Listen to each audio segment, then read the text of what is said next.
So this question was filled by many people trying to answer this question.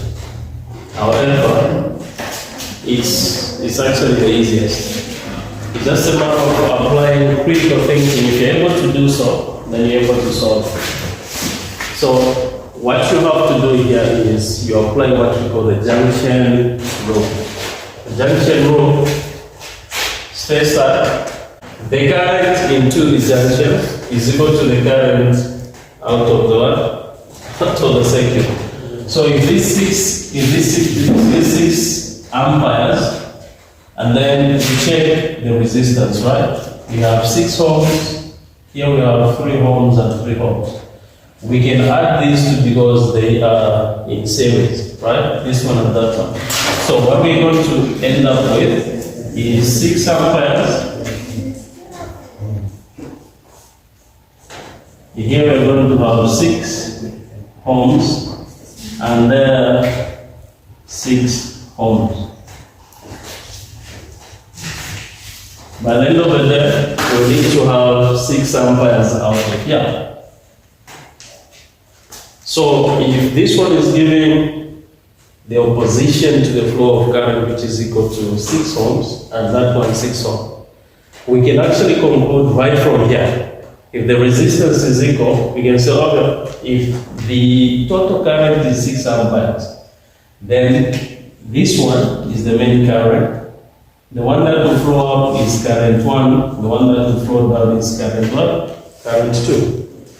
The main current should be equal to the sum of current 1 plus current 2.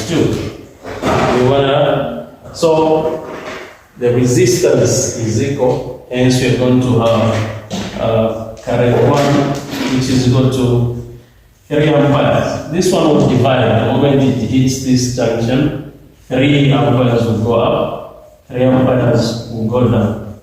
And we're going to have 3 amperes through that resistor. And then current 2 will also go up 3 amperes. When they combine here, they will give us 6 amperes. That is just reasoning without making any calculations. How about if we go numerical? If we go numerical, we are going to say the voltage across this resistor is equal to the voltage across that resistor. So if I name this one as voltage 2, that one as voltage 1, then we can come up with an equation. We say voltage 1 is equal to voltage 2. But voltage is given by current times what? Resistance.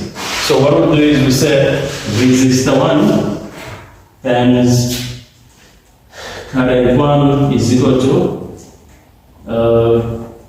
resistor 2 times current 2.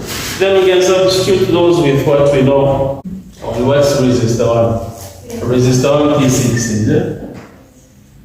Then we are going to indicate current 1 here. Then that side, resistor 2, 6, current 1, 2. Get rid of 1. So what we have is 6 squared, 6 squared, 6 and 6 will cancel, 6 and 6 will cancel. So what they're saying is current 1 will equal to current 1. And that's what we actually concluded here. We want to, that is if we go numerical. Now, having determined the current through this resistor and through that resistor, we can now resolve question 2. Resolve question 2.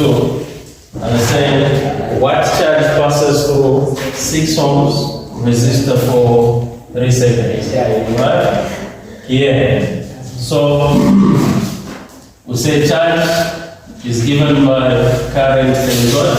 Time. We can substitute these with what we know. So current is actually 3 amperes.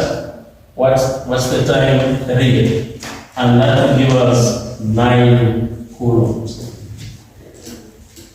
We'll resolve the second question. Let's move on to the third.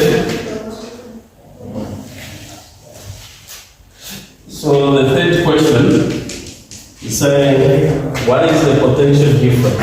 So we're simply bringing in the formula. So potential difference is equal to current times resistance. Come on in. What's the current? 3. And what's the resistance? 6. 3 times 6 is equal to 18 volts.